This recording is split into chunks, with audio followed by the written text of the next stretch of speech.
Hello everyone, मैं हूं खुशाल और आप देख रहे हैं गोल्ड का डेली टॉप डाउन एनालिसिस। तो स्वागत है आपका हमारे यूट्यूब चैनल कुशागर ट्रेडिंग में। आज हम गोल्ड का पूरा मार्केट एनालिसिस करेंगे और हम देखेंगे कि मार्केट का बायस क्या है, कौन कौन से लेवल्स है और किन पीआई से बाय असल का हमें बेहतरीन मौका मिल सकता है। तो चलिए बिना समय गंवाए चार्ट पर चलते हैं। तो ये है गोल्ड का चार्ट और रात में फॉर्म्स का न्यूज़ था। आई होप सभी ने अच्छे ट्रेड किए होंगे। यहाँ कई सारे ट्रेडर्स लॉस भी किए होंगे, कई सारे ट्रेडर्स प्रॉफिट भी किए होंगे। तो चलिए देखते हैं कि हमारे कौन कौन से लेवल्स हैं और मार्केट कहाँ से कहाँ तक जाने वाला।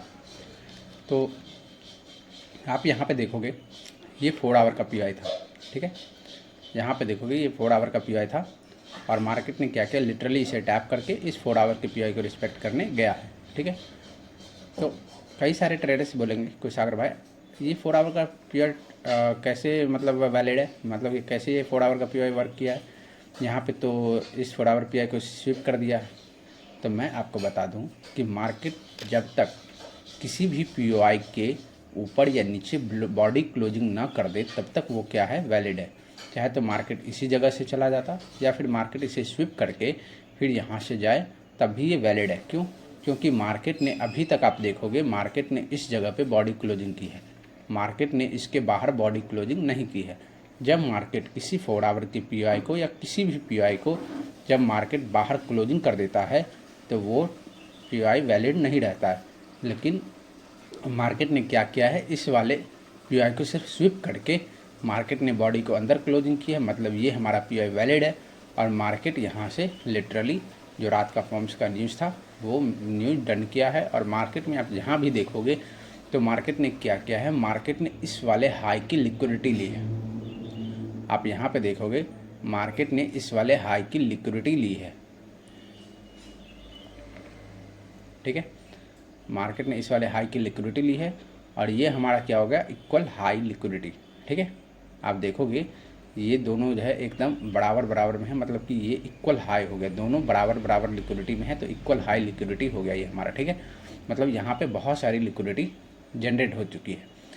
तो आप यहाँ पे देखोगे मार्केट ने इस वाले पीआई की इस वाले लिक्विडिटी को लेकर के मार्केट ने बॉडी कहाँ क्लोजिंग की, मार्केट ने बॉडी इसके अंदर क्लोजिंग की। इसका जो सेकेंड कैंडल बना उसने भी बॉडी अपने अंदर क्लोजिंग की और इसका अगला कैंडल भी बना वो 4 आवर पीआई के अंदर बॉडी क्लोजिंग की। मतलब क्या है, मतलब ये है कि मतलब ये अभी 4 आवर का जो पीआई है ये हमारा अभी वैलिड है, ठीक है। क्यों?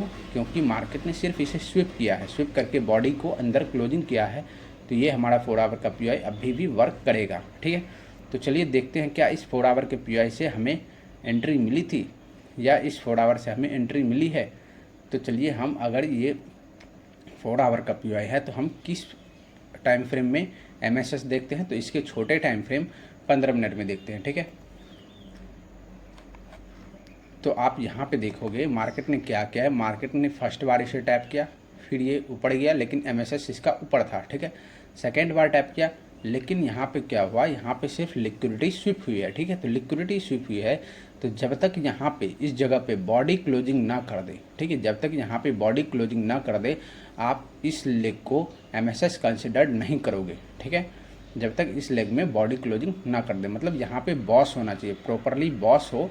बॉस में क्या होता है, बॉस में बॉडी क्लोजिंग होना अनिवार्य है, तभी आप इसे यहाँ पे एमएसएस कंसिडर्ड कर सकते हो, ठीक है। तो यहाँ पे भी हमारा एमएसएस नहीं हुआ, मार्केट यहाँ पे गया, मार्केट फिर इधर इस लेग में आया, यहाँ से फेक एंट्री भी दी, देख रहे हो आप, यहाँ से फेक एंट्री भी दिया लेकिन मार्केट ने क्या किया, इसकी लिक्विडिटी ले ली।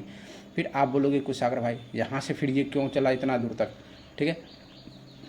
तो मैं आपको इसका रीज़न बताता हूँ। देखो आप, मार्केट में कब एमएसएस होता है, मार्केट में तब एमएसएस होता है जब कोई बड़े टाइम फ्रेम का पीआई लेवल रिस्पेक्ट किया हो, जैसे ये 4 आवर का पीआई। और दूसरा कंडीशन ये होता है जब किसी एशियन लंदन मतलब या ये जो है ये किसी सेशन का लिक्विडिटी लिया हो। अगर मैं सेशन ऑन करूँ तो आप यहाँ पे देखोगे ये थोड़ा रिलोड हो रहा है। अगर मैं सेशन ऑन करूँ, एक सेकंड गैस, इसको थोड़ा लोड होने दो। तो देखिए ये लोड हो चुका है। अगर मैं यहाँ पे सेशन ऑन किया तो आप यहाँ पे देखोगे यहाँ पे कोई सेशन का लो था नहीं, तो यहाँ पे कोई सेशन का लो नहीं था तो ये सेशन का लो स्विप हुआ और यहाँ पे MSS मान लो आप जो है सो यहाँ पे बोलोगे कि कुशागर भाई यहाँ पे MSS हो गया, मैं यहाँ से इस जगह से कोई ऑर्डर ब्लॉक PI से एंट्री ले लूँ, तो ये आपका गलत हो जाएगा। क्यों? क्योंकि देखोगे तो मार्केट में यहाँ पे MSS तब हम कंसिडर किए थे जब यहाँ पे बॉस हुआ था, यहाँ पे बॉडी क्लोजिंग हुई थी, ठीक है। यहाँ पे हम तब MSS करेंगे जब यहाँ पे बॉडी क्लोजिंग हो, तब हम इस जगह को MSS कंसिडर करेंगे। नहीं, अगर यहाँ पे बॉडी क्लोजिंग नहीं हुई है तो ये हमारा MSS नहीं होगा, तब हमारा ये ऊपर का लेग ही MSS पॉइंट कहलाएगा। तो आप यहाँ पे देखोगे, आपको बोलोगे कि सागर भाई यहाँ तो इस वाले लो के नीचे भी तो बॉडी क्लोजिंग नहीं हुई है, ये भी तो स्विप हुआ है और स्विप होकर इतना सारा मूवमेंट दिया है, तो क्या हम इस मूवमेंट को कैप्चर करते? तो जी हाँ, मार्केट में MSS हम दो तरह से कंसिडर कर सकते हैं, जब कोई बड़े लेवल का PI टैप हुआ हो और दूसरा जब किसी सेशन का लिक्विडिटी स्विप हुई हो, ठीक है। आप यहाँ पे देखोगे मार्केट में क्या हुआ है, लंदन क्लोज का क्या हुआ है, लिक्विडिटी स्विप हुई है, ठीक है। तो मार्केट में लंदन क्लोज की लिक्विडिटी स्विप हुई है, तब हम इस जगह पे बॉडी क्लोजिंग का वेट नहीं करेंगे। मार्केट ने लंदन क्लोज की लिक्विडिटी स्विप की है तो हम यहाँ पे बॉडी क्लोजिंग का वेट नहीं करेंगे, फिर ये हमारा ऊपर का जो लेग है वो हमारा क्या हो जाएगा, MSS हो जाएगा, ठीक है। तो इस जगह पे हो गया हमारा MSS, और इस जगह पे MSS होने के बाद आप इस वाले यहाँ पे MSS हो गया, फिर आपको एंट्री कहाँ से मिलेगी, आप इससे ऊपर वाले टाइम फ्रेम में जाओगे। तो मैं 30 मिनट में चला जाता हूँ, ठीक है। तो 30 मिनट में आने के बाद आप यहाँ पे देखोगे ये हो गया हमारा MSS, फिर इस लेग के नीचे इस लेग में हमारा कौन सा ऑर्डर ब्लॉक है, वैलिड ऑर्डर ब्लॉक। तो आप यहाँ पे देखोगे ये हमारा एक ऑर्डर ब्लॉक है, ठीक है, 30 मिनट का ऑर्डर ब्लॉक। तो ये हमारा ऑर्डर ब्लॉक हो गया, इसके साथ ये FVG भी है, तो ये हमारा वैलिड ऑर्डर ब्लॉक हो गया। तो आप यहाँ से क्या कर सकते थे, आप यहाँ से एंट्री बना सकते थे। आप यहाँ से एंट्री बनाते इस प्रकार से, आप यहाँ से इस प्रकार से एंट्री बनाते, ठीक है। और इसके लो के नीचे क्या करते, ऐसा रखते। इसके बाद आपका फर्स्ट टारगेट ये लंदन क्लोज का हाई हो जाता, ठीक है, फर्स्ट टारगेट ये, और सेकंड टारगेट आपका ये हो जाता। लेकिन मार्केट ने क्या किया, फर्स्ट टारगेट की लिक्विडिटी स्विप करके मार्केट इससे ऊपर जाना नहीं समझा, तो फिर ये नीचे गिरता गया, क्योंकि मार्केट का ट्रेंड कौन सा था, यहाँ पे डाउन ट्रेंड, ठीक है। तो आप यहाँ पे देखोगे, यहाँ पे हमें कितना 1:2 का रिस्क रिवॉर्ड मिला है, ठीक है। तो मैं एक बार इसे हटा देता हूँ और आगे बढ़ते हैं। तो मार्केट में आप देखोगे, मार्केट में यहाँ पे आने के बाद इस लंदन क्लोज की लिक्विडिटी स्विप करने के बाद मार्केट लिटरली गिरता गया, और इन सभी की लिक्विडिटी जो बची हुई थी, इन सभी की लिक्विडिटी मार्केट में एक बार स्विप कर दी, ठीक है। और यहाँ से फॉर्म्स का न्यूज़ था, तो आप यहाँ पे देखोगे हमें यहाँ से एंट्री मिली है क्या, तो आप देखोगे तो इस जगह पे हमारा क्या हो जाता है, MSS हो जाता। तो MSS होने के बाद हम क्या करते हैं, इससे ऊपर वाले टाइम फ्रेम में क्या करते हैं, हम एंट्री ढूंढने जाते हैं, ठीक है। तो हम चलेंगे 30 मिनट के टाइम फ्रेम में। आपको देखो MSS जो है सो छोटे टाइम फ्रेम में देखना, एंट्री आपको उससे बड़े टाइम फ्रेम में देखना, ठीक है। तो आपको यहाँ पे दिखेगा कि मार्केट में यहाँ पे एक ऑर्डर ब्लॉक था, ठीक है, ऑर्डर ब्लॉक था, और इसके बीच में आप देखोगे ये FVG भी है, तो मतलब ये वैलिड ऑर्डर ब्लॉक है। लेकिन मार्केट में न्यूज़ के कारण, मैं एक बार सेशन को बंद कर देता हूँ। मार्केट में न्यूज़ के कारण मार्केट ने किया कि लिटरली यहाँ से डायरेक्ट मूव कर गया, ठीक है। मार्केट इस वाले PI के पास नहीं आया, तो मार्केट जब इस वाले PI के पास नहीं आया तो हमारा एंट्री नहीं बनता। अगर आप एग्रेसिवली एंट्री करना चाहते थे तो आप इस लेवल में, ये CSD कैंडल था, इस CSD कैंडल से आप एंट्री कर सकते थे, ठीक है। इस जगह आपका CSD कैंडल था, आप यहाँ से क्या कर सकते थे, लॉन्ग की पोजीशन बना सकते थे। लेकिन मैं इस तरह की एंट्री कंसिडर नहीं करता हूँ, क्यों? क्योंकि हमें कंफर्मेशन वाली एंट्री चाहिए, ठीक है। जब हमें कंफर्मेशन वाली एंट्री मिलती है तो उस ट्रेड की चलने की प्रोबेबिलिटी काफ़ी बढ़ जाती है। तो मार्केट ने जब MSS किया, इस वाले PI के पास आता, इस वाले PI से हम अपनी एंट्री बनाते, तो इस वाले PI से हमारा SL काफ़ी छोटा जाता, ठीक है। इस वाले PI से हम इस ऑर्डर ब्लॉक को जो है सो अपना SL कंसिडर करते, इस ऑर्डर ब्लॉक के लो के नीचे SL कंसिडर करते। फिर आप देखोगे हमारे पास सिर्फ 6 से 7 पिप्स का क्या है, SL बन जाता है। आपका यहाँ पे देखोगे, यहाँ पे बहुत बड़ा SL बन जाता है। इससे आपका अगर लॉस हुआ तो आपका बहुत बड़ा लॉस लग सकता है। आपका 26 पिप्स का जो है सो SL हो जाता है, ठीक है। और 1:6.6 1:1.66 का रिस्क रिवॉर्ड मिलता है, जो कि अच्छा नहीं है, ठीक है। तो मैं इस तरह से एंट्री आपको कंसिडर नहीं करूँगा कि आप इस प्रकार से एंट्री लो, लेकिन फिर भी मैंने आपको बता दिया कि आप किस प्रकार से एंट्री ले सकते थे, ठीक है।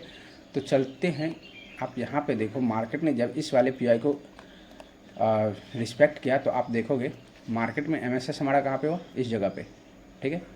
इस जगह पे क्या हो गया हमारा एमएसएस, इस जगह पे हमारा एमएसएस होने के बाद आप कहाँ पे एंट्री ढूंढने जाओगे, इससे बड़े वाले टाइम फ्रेम पे।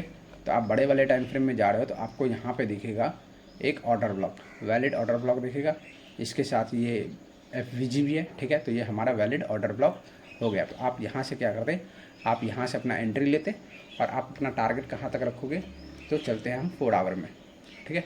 टारगेट के लिए हम 4 आवर में आते हैं। तो हमें यहाँ पे क्या दिख रहा है, यहाँ पे दिख रहा है इस लेग से इस लेग के बीच में एक ये ऑर्डर ब्लॉक है, ठीक है। हमें यहाँ पे एक क्या दिख रहा है, एक ऑर्डर ब्लॉक दिख रहा है इस जगह पे। लेकिन आप देखो यहाँ पे क्या ये ऑर्डर ब्लॉक वैलिड है, तो आप यहाँ पे देखोगे इसके ऊपर क्या है, एफवीजी है, तो ये वैलिड है। लेकिन आप देखोगे तो मार्केट में क्या हुआ है, इसको मैं एक बार हटा देता हूँ। मार्केट में ये जो है ऑर्डर ब्लॉक वैलिड नहीं है। अब ये ऑर्डर ब्लॉक वैलिड क्यों नहीं है, क्योंकि ये कैंडल इस कैंडल के इनसाइड बार में है, ठीक है। तो इसके चलने की प्रोबेबिलिटी काफ़ी कम हो जाती है, तो इसकी चलने की प्रोबेबिलिटी काफ़ी कम हो जाती है। तो मार्केट यहाँ से आएगा तो हो सकता है मार्केट इसे स्विप कर दे या फिर इसे रिस्पेक्ट करके इस लेग में जो पीआई बने उससे यहाँ से कंटिन्यू कर सकता है, ठीक है।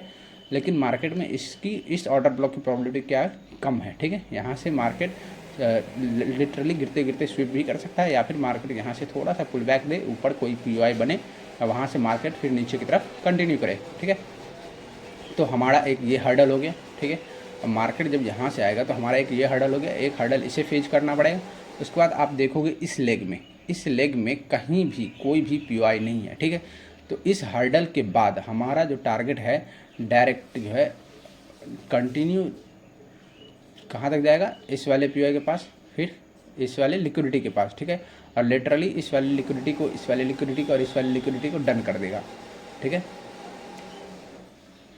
मैं एक बार इसका कलर चेंज कर देता हूँ। इस वाले लिक्विडिटी को, इस वाले लिक्विडिटी को, इस वाले लिक्विडिटी को डायरेक्टली डन कर देगा। क्यों, क्योंकि मार्केट में यहाँ से यहाँ तक के बीच में सिर्फ एक यही ऑर्डर ब्लॉक है जो हर्डल बन के रुका हुआ है, ठीक है। मार्केट में हो सकता है यहाँ से पुल बैक है, लेकिन यहाँ पे जो है ये वीक ऑर्डर ब्लॉक है, ठीक है। तो इसके चलने के चांसेस कम हो सकते हैं। तो मैं तो यहाँ से डाउन ट्रेंड के लिए कंसिडर करूँगा कि आप जो भी ट्रेड लो यहाँ से डाउन ट्रेंड में लो, ठीक है।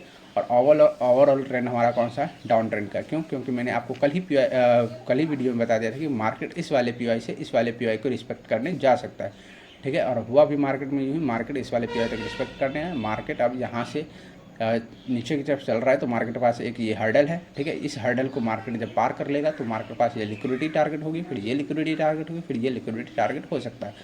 अगर मार्केट में ये वाला पीआई अगर वैलिड है और ये वाला पीआई अगर वर्क करेगा तो मार्केट यहाँ से क्या करेगा, अब ट्रेंड के लिए जाएगा, थोड़ा सा पुल बैक करेगा, यहाँ पे कोई ऑर्डर ब्लॉक या पीआई बने, इस ऑर्डर ब्लॉक या पीआई से फिर मार्केट क्या करे, नीचे की तरफ अपना ट्रेंड कंटिन्यू करे। आई होप सभी लोग समझ गए होंगे। अगर आपको वीडियो अच्छी लग रही होगी तो चैनल को सब्सक्राइब कर लेना और बेल आइकन को दबा लेना।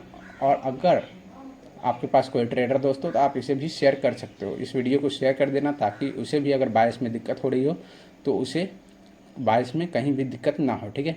अगर आपको कहीं भी इस वीडियो में आपको कहीं भी मार्केट में कहीं भी आपको दिक्कत हो रही है तो आप मुझे मैसेज कर सकते हो।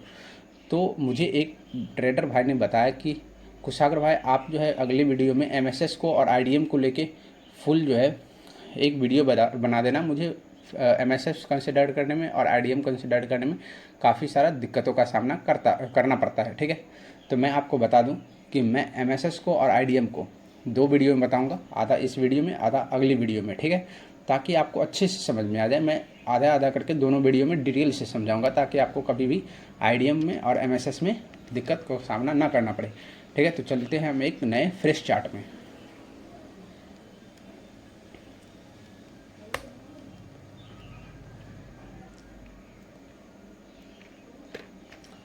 अगर आपको वीडियो अच्छा लग रहा हो तो चैनल को सब्सक्राइब कर लेना, ठीक है। और चैनल को शेयर ज़रूर कर देना और चैनल को लाइक कर देना। इससे क्या होता है, हमें मोटिवेशन मिलता है कि मोटिवेशन मिलता रहता है, ठीक है। तो चलते हैं, शुरू करते हैं। तो ये है एमएसएस और आईडीएम, हम इन दोनों को एक बार समझेंगे। तो एमएसएस और आईडीएम को समझने के लिए पहले हमें 2 चीज़ों को समझना ज़रूरी होता है। पहला है स्ट्रक्चर, दूसरा है टाइम फ्रेम, ठीक है। तो स्ट्रक्चर में अगर हम मार्केट में स्ट्रक्चर की बात करें तो मार्केट में 2 तरह के स्ट्रक्चर होती है, एक एक्सटर्नल स्ट्रक्चर होती है, एक इंटरनल स्ट्रक्चर होती है।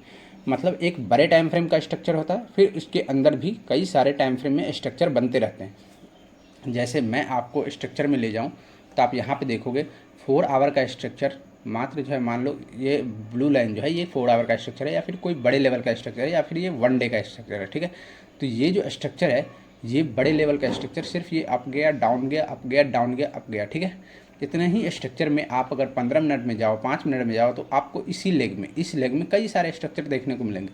जैसे मार्केट अप गया, down up down up down up down, मतलब इसी लेग में आपको बहुत सारे स्ट्रक्चर देखने को मिलेंगे। ठीक है, तो मैं आपको एक बार ये स्ट्रक्चर डिफाइन करने के बाद मैं आपको इस वाले मार्केट में लेकर के एक बार बढ़िया से समझा दूंगा कि आखिरकार होता क्या है।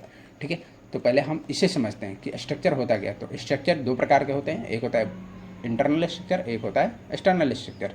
ठीक है, तो इंटरनल स्ट्रक्चर में कौन सा हो गया, इंटरनल स्ट्रक्चर में ये छोटे छोटे जो बड़े टाइम फ्रेम के अंदर जो 5 मिनट का टाइम फ्रेम है, या 15 मिनट का टाइम फ्रेम है, 30 मिनट का टाइम फ्रेम है, तो उसके अंदर जो स्ट्रक्चर बनते हैं उसे हम बोलते हैं इंटरनल स्ट्रक्चर, मतलब उसके अंदर का स्ट्रक्चर। ठीक है, और एक्सटर्नल स्ट्रक्चर बोलते हैं उसे जो हम बाहरी स्ट्रक्चर जो होता है, ये बड़ा बड़ा जो है बड़े टाइम फ्रेम का एक जो ये ट्रेंड है, इसे हम क्या बोलते हैं, बाहरी स्ट्रक्चर। ठीक है, तो आई होप आप समझ गए होंगे। तो एक बार हम इसे चार्ट में चलते हैं। तो जैसे कि आप देखोगे यहाँ पे इस लेग को हम कंसिडर करते हैं। ठीक है, मार्केट में हम करंट में मूव लेते हैं, जैसे कि आप यही ले लो। ठीक है, इसी को ले लो। ठीक है, आप इसी को ले लो, देखते हैं, क्योंकि ये फॉर्म्स का न्यूज है, ये डायरेक्टली जो है सो मतलब बड़ा बड़ा कैंडल बना होगा, तो हम इसे नहीं लेते हैं, एक बार इसी को ले लेते हैं, इस लेग को। ठीक है, तो मैं इसे क्या करता हूँ, ये 4 आवर का लेवल है, मैं इसे एक मार्क कर देता हूँ। ठीक है, यहाँ से यहाँ तक इस लेवल को मार्क कर दिया। ठीक है, इस लेवल को मार्क करने के बाद हम 4 आवर में जाते हैं, इसे छोटे टाइम फ्रेम में जाते हैं। तो आप देखोगे मार्केट में क्या हुआ, मार्केट में कितने सारे कैंडल बने ये हम देखते हैं। यहाँ से लेते हैं हम इस जगह तक, तो मार्केट में देखोगे करीबन 52 कैंडल बने हैं। कितने, 52 बार्स बने हैं। ठीक है, 52 कैंडल बने हैं। अब हम इसी के नीचे वाले 30 मिनट टाइम फ्रेम में जाते हैं, तो आप देखोगे इसी में कई सारे स्ट्रक्चर ऊपर नीचे अप डाउन कर रहे हैं। ठीक है, अब इससे हम छोटे वाले टाइम फ्रेम में जाते हैं, तो इसमें देखो कई सारे स्ट्रक्चर है। अब इसमें हम इसको कंसिडर करते हैं आखिरकार इसमें कितने कैंडल बने हैं। आप यहाँ से यहाँ तक देखोगे, यहाँ पे 207 कैंडल बने हैं। ठीक है, हम इसे 5 मिनट में लेके जाते हैं, तो आप देखो यहाँ से यहाँ तक में कितने सारे कैंडल्स बने हैं। ठीक है, बहुत सारे कैंडल्स बने हैं, छोटे छोटे कई सारे स्ट्रक्चर बने हैं। ये आप देख सकते हैं, यहाँ भी एक स्ट्रक्चर है, यहाँ पे भी पुल बैक है, यहाँ पे पुल बैक है, यहाँ पे छोटा सा पुल बैक है, यहाँ पे एक छोटा सा पुल बैक है। और आप इसके नीचे भी जाओगे 1 मिनट टाइम फ्रेम में, तो आपको इससे भी बड़े बड़े स्ट्रक्चर दिखेंगे। आप देखो यहाँ पे कई सारे बड़े बड़े पुल बैक है, देख सकते हो आप। यहाँ पे देखो, यहाँ पे पुल बैक है, यहाँ पे पुल बैक है, यहाँ पे पुल बैक है। आप देख सकते हो यहाँ पे मार्केट साइडवेज हो रखा है, जबकि यहाँ पे आप देखो 1 मिनट में साइडवेज हो रखा है। जबकि आपको 4 आवर में ले चलूँ तो आपको इस 4 आवर में देखोगे यहाँ पे कहीं भी आपको मार्केट साइडवेज नज़र आ रहा है नहीं, लेकिन 1 मिनट में क्या था, मार्केट साइडवेज था। ठीक है, तो आई होप समझ गए होंगे कि एक्सटर्नल स्ट्रक्चर क्या होता है और इंटरनल स्ट्रक्चर क्या होता है। एक्सटर्नल स्ट्रक्चर हम उसे कहते हैं जो बड़े टाइम फ्रेम का स्ट्रक्चर होगा, ये जो बाहरी स्ट्रक्चर है हम उसे एक्सटर्नल स्ट्रक्चर कहते हैं। ठीक है, और इंटरनल स्ट्रक्चर हम उसे कहते हैं जो ये 4 घंटे के कैंडल को बनाने में जो 5 मिनट का जितना कैंडल लगा है उसे हम इंटरनल स्ट्रक्चर कहते हैं। आई होप आप एक्सटर्नल स्ट्रक्चर और इंटरनल स्ट्रक्चर समझ गए होंगे। अब हम आपको टाइम फ्रेम के बारे में समझाते हैं। ठीक है, टाइम फ्रेम में जो मेजर टाइम फ्रेम होते हैं वो हो गया कौन, 1 week, 1 day, 4 hour, 1 hour, 15 minute और 5 मिनट। जो मेजर टाइम होता है जिसमें हम ट्रेड करते हैं वो सिर्फ 5 या 6 टाइम फ्रेम होते हैं। कौन कौन, 1 week, 1 day, 4 hour, 1 hour, 15 minute और 5 मिनट। ठीक है, इन्हीं में हम क्या करते हैं, ट्रेड करते हैं। और देखो अब हमें टाइम फ्रेम क्या देखना है, जब हमारा पीओआई या लिक्विडिटी स्वीप, ठीक है, जब 1 वीक में हो। ठीक है, जब हमारा पीओआई या लिक्विडिटी स्वीप 1 वीक में हो तो हम एमएसएस कहाँ पे देखेंगे, इससे एक टाइम फ्रेम को छोड़ करके 4 आवर के टाइम फ्रेम में। आई होप सब समझ रहे होंगे कि बड़े टाइम फ्रेम में जब भी, चाहे वो 1 वीक का हो या 1 डे का हो या 4 आवर का हो, जब भी बड़े टाइम फ्रेम में क्या हो कि कोई ऑर्डर ब्लॉक टैप हो, जैसे 1 वीक में मान लो ऑर्डर ब्लॉक टैप हुआ है, तो हमें एमएसएस कहाँ देखना है, एक टाइम फ्रेम को छोड़ के 4 आवर में देखना है। ठीक है, जैसे 1 डे के टाइम फ्रेम में ऑर्डर ब्लॉक या एमएसएस हुआ है, तो 1 डे के ऑर्डर ब्लॉक में ऑर्डर ब्लॉक टैप हुआ है, तो एमएसएस हमें कहाँ देखना है, 4 आवर को छोड़ करके 1 आवर में, ठीक है। आई होप सभी समझ रहे होंगे। अगर 1 डे के ऑर्डर ब्लॉक में क्या होगा, ऑर्डर ब्लॉक टैप होगा तो 4 आवर के को छोड़ करके 1 आवर में हमें MSS देखना है। 4 आवर में अगर ऑर्डर ब्लॉक टैप हुआ होगा तो आप 1 आवर को छोड़ करके 15 मिनट में क्या करोगे, MSS देखोगे। आई होप सभी समझ रहे होंगे कि हमें क्या कहाँ से कहाँ टाइम फ्रेम में किस किस टाइम फ्रेम को यूज़ करना है और किस किस टाइम फ्रेम में हमें क्या क्या देखना है। तो आज के लिए इतना ही, और हम कल आपको बताएंगे कि मार्केट में हम आईडीएम किस प्रकार से मार्क करते हैं, उसके बाद मार्केट स्ट्रक्चर हम किस प्रकार से और कहाँ पे मार्क करते हैं, ठीक है। तो अगर आप लोगों को वीडियो अच्छी लग रही होगी तो चैनल को सब्सक्राइब कर लेना। हो सके अगर आपके साथ कोई ट्रेडर दोस्त हो, उसे भी बाइस में प्रॉब्लम हो रहा हो तो आप उसे शेयर कर दो। जितना ज़्यादा शेयर करोगे, जितना ज़्यादा कमेंट्स होगा, जितना ज़्यादा व्यू होगा और जितना ज़्यादा सब्सक्राइबर होगा, तो मैं आप लोगों के बीच जल्द से जल्द लाइव आने की कोशिश करूँगा। और ये सारे जो डॉट हैं, ये रिकॉर्डेड वीडियो में थोड़ा बताना थोड़ा मुश्किल हो जाता है क्योंकि वीडियो लंबा हो जाता है, ठीक है। तो मैं चाहता हूँ कि आप लोग चैनल को सब्सक्राइब करो, जल्द से जल्द हमारा सब्सक्राइबर बढ़े। उसके बाद मैं आपको आपके बीच जो है सो लाइव आना शुरू कर दूँ। लाइव आने के बाद मैं आपको ये सारे जो डॉट हैं, ये छोटे मोटे डॉट हैं, ये मैं आप लोग को क्लियर करना शुरू कर दूँ ताकि आप लोग को ट्रेड करने में कभी कोई दिक्कत ना हो, ठीक है। और आप लोग इसी तरह से कमेंट करते रहो, पूछते रहो कि आपको कहाँ दिक्कत हो रही है, कहाँ नहीं दिक्कत हो रही है, ठीक है। आपको हर सवाल का जवाब मिलेगा, ठीक है। तो आज के लिए इतना ही, मिलते हैं अगले वीडियो में। सभी को बाय।